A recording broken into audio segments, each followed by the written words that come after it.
국민의 피로 쓰여진 책 조국의 시간을 읽고. 나랑 상관없는 일인데 뭐 우리만 잘 살면 되지. TV에서는 아니던데 넌 왜 그렇게 쓸데없는 음모론이냐. 내 주변은 항상 그러했다. 적어도 대구라는 이 도시에서는 나의 일상에 접하는 모든 사람들이 그랬었다. 하지만 난 지금까지도 내 생각이 틀렸다고 생각하지 않는다. 왜냐면 내 생애에 2번의 충격을 느끼고 그것을 직접 눈으로 봤기 때문이다. 노무현 대통령님의 죽음, 그리고 세월호 참사. 인류 역사상 있어서는 안 되고 말도 안 되는 일이었지만 그들은 언론이 가장 위대하고 그들의 말을 들으라는 시기였고, 거기에 정치인들은 불을 붙이듯 서로 한마디씩 거들었으며 나는 그 상황을 그대로 받아들여야만 했고 강요당해왔다. 부조리에는 그저 참아야만 했고, 정의를 위해 싸우는 분들이 공격받을 때마다 구경꾼처럼 위선을 떨며 미소를 짓는 그들을 보면서 어찌 그러면서 자기 가족들과 자녀들에게는 정의롭게 살라고 말할 수 있을까 싶었다. 그래서 나는 그게 사실인지 아닌지를 판단하기 위해 직접 그곳에 가서 확인해야만 했었다. 봉하마을을 내려가 5시간이나 기다려 분향소에 다다르는 동안 수많은 인파 속에서 그들의 목소리를 들을 수 있었으며, 진도체육관과 팽목항에 가서 유가족분들의 아픔과 목소리, 그리고 그분들을 감시하는 국가의 잔인한 공권력을 인지할 수 있었다. 그 뒤로 내가 그동안 보고 들었던 모든 것들이 거짓이고 그동안 사기를 당해왔다는 걸 심히 뒤통수를 강하게 후려치는 듯한 고통으로 밀려왔다. 그 후로는 내 주변의 모든 것들을 한 번 더 곱씹어보게 되었다. 대학을 다니면서 선배 형이 술자리에서 건네준 리암 촘스키의 책에서 보이지 않는 권력이 나를 둘러싸고 있다는 그 글귀를 실로 피부로 느끼고 있었다. 그래서 나에게 촛불은 대한민국에 벌어지는 기득권의 위선에 저항하는 주권의 상징이자 동시에 나도 이젠 더 이상 외롭지가 않다는 걸 보여주는 메시지였음에 험지인 이곳에서 더욱 용기를 낼 수 있었다. 그러나 잠깐의 안식과 여유가 나에게는 사치였던가. 조국 민정수석의 법무부 장관 지명 소식에 언론과 정치권의 움직임이 심상치 않았다. 그동안 내가 느꼈던 위선의 행태가 도를 넘을 정도로 남발했었고, 대학생들은 그동안 벌어졌던 부조리에는 침묵하다가 박탈감이라는 생소한 단어를 가져와 촛불을 들며 공정을 외쳤다. 솔직히 무서웠다. 이렇게 조직적이고 기어에 맞물리듯 여론화 하며 움직이고 행동할 수 있는 것인가. 마치 그들의 무서움을 느껴보라는 듯 강한 이빨을 드러내며 으르렁대고 있었다. 그것은 조국 전 장관의 본인과 가족을 공격하는 이상으로 촛불 국민에게 던지는 강력한 경고였다. 정말 보이지 않는 권력이 내 눈앞에 보이는 듯하였다. 기자 간담회 때 거침없이 쏟아지는 기자들의 눈에서는 살기가 느껴졌고, 인사청문회 때는 그의 가족의 신상을 마구 공격하며 가족 증명서를 찍고 선친의 무덤에 인증샷을 보이는 등 진정 조국 전 장관을 넘어 우리 모두에게 행하는 권력의 잔인하고 무서움을 보여주는 단면이었다.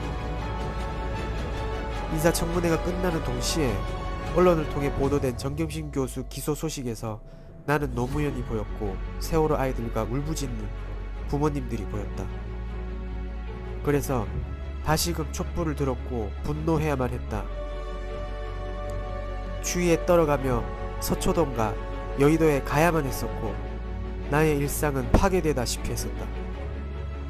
우리가 그 차가운 아스팔트에서 외쳤던 검찰개혁과 언론개혁은 문재인 정부를 넘어 우리 국민의 주권을 되찾기 위한 몸부림이었고 민주주의의 가장 기본적인 권리였던 셈이다. 그 외침의 바람은 지금까지 실로 이루어져 왔던가. 쉽게 체감이 되지 않는다. 믿었던 팀이 그를 더 외롭게 만들고 있다. 그냥 이대로 묻혀가는 듯 뜨겁게 타오르던 개혁의 열망은 식어가고 있고, 난 또 주변 사람들의 귀에 오르는 말들에 남몰래 가슴에 울분을 쌓은 채 지쳐가고 있다.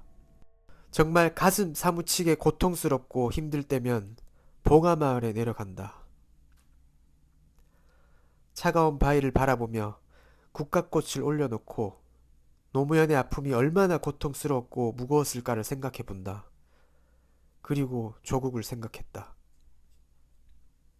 그렇게 책 조국의 시간은 나에게 어쩌면 위로처럼 다가왔다. 난 가끔 그런 생각을 해보곤 한다.